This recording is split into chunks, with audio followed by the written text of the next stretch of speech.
Hello, আসসালামু আলাইকুম। আজ আমি দেখাবো কিভাবে আমার ফোনে শেয়ার ইট সফটওয়্যার ইনস্টল করে সফটওয়্যার সেভ করতে পারি এবং অন্যকে শেয়ার করতে পারি ব্লুটুথের মাধ্যমে। তার কারণ আমি একটা ফাইল ট্রান্সফার করব আমার ফ্রেন্ডকে। সেই ফাইলটা আমি ট্রান্সফার করতে গিয়ে দেখা যাচ্ছে যে শেয়ার ইটের দরকার, কিন্তু তার ফোনে এমবি নেই। যার কারণে শেয়ার ইটটা আমি তাকে ব্লুটুথে দিব, কিন্তু আমার শেয়ার ইট সফটওয়্যারটাও ইনস্টল করা আছে। এখন কিভাবে আমি তাকে দিব সেটাই আসলে মূল আজকের ভিডিও। এর জন্য আমাকে সর্বপ্রথম প্লে স্টোরে যেতে হবে। আমরা প্লে স্টোরে যাওয়ার পর একটা সফটওয়্যার ডাউনলোড করতে হবে, অ্যাপ ক্রিয়েটর নামে। এই সফটওয়্যারটা ইনস্টল করে নিব আমি। এই সফটওয়্যারটা আমার অলমোস্ট ইনস্টল কমপ্লিট। এখন আমি ওপেন করব, এখান থেকে আমি ওপেন করব না, মিনিমাইজ করলাম। এটা ডাউনলোড হয়ে গেছে, ইনস্টল হয়ে গেছে, আমি এটা ওপেন করব। এখন আমাকে বলতেছে যে এগ্রি করতে হবে। এগ্রি দিলাম। দেওয়ার পর এখানে লেখা আসতেছে, দেখেন, ইনস্টল অ্যাপ লিস্ট সিস্টেম আর সেভ। আমি ইনস্টল এপিকেতেই যাব, এখানে অ্যালাউ দিতে হবে। দেওয়ার পর দেখেন এখানে অ্যাপস লিস্টটা চলে আসছে।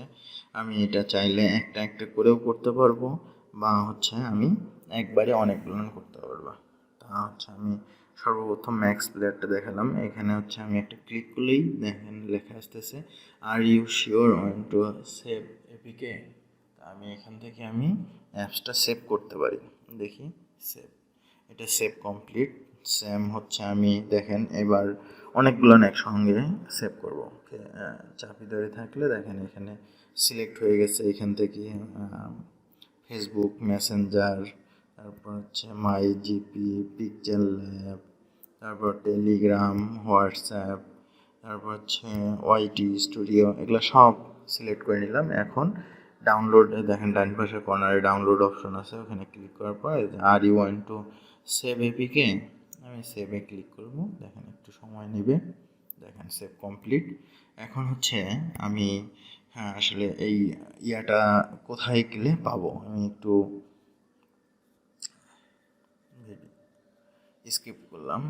এখন আমার আমি এই সফটওয়্যারগুলো যে সেভ করলাম এগুলো কোথায় পাবো, আমাকে যাইতে হবে ফাইলে যাওয়ার পর দেখেন এখানে ইন্টারনাল স্টোরেজ লেখা আছে। এখান থেকে আমাকে যাইতে হবে কাঙ্ক্ষিত ফোল্ডার। আমার কাঙ্ক্ষিত ফোল্ডার দেখেন এখানে এই ক্রিয়েটর অ্যাপস, এপিকে ক্রিয়েটর, এখানে যাইতে হবে। এপিকে ক্রিয়েটরে যাওয়ার পর দেখেন এখানে যতগুলো অ্যাপস আমি সেভ করছিলাম সবগুলাই এখানে সেভ অবস্থায় আছে। আমি চাইলে এখান থেকে কাউকে শেয়ার করতে পারবো। দেখেন শেয়ার যেটা যেভাবে করতে পারবো। আবার যদি আমার এই ফেসবুক অ্যাপসটা যদি আমার ফোন থেকে আনইনস্টল করা থাকে, তাহলে আমি ডাউনলোড না করেও আমি এখান থেকে ইনস্টল করতে পারবো। দেখেন ইনস্টল অপশন চলে আসছে। এইভাবেই আসলে আমরা এই সফটওয়্যারগুলোর নাম আমরা সেভ করে নিতে পারি আমাদের মেমোরিতে, এবং পরবর্তীতে আমার দরকার অনুযায়ী আমি এই সফটওয়্যারগুলো ইনস্টল করতে পারবো। এবং আমি এখন এগুলা সব ডিলিট করে দিলাম। এখন একটা কথা না বললেই নয়, সেটা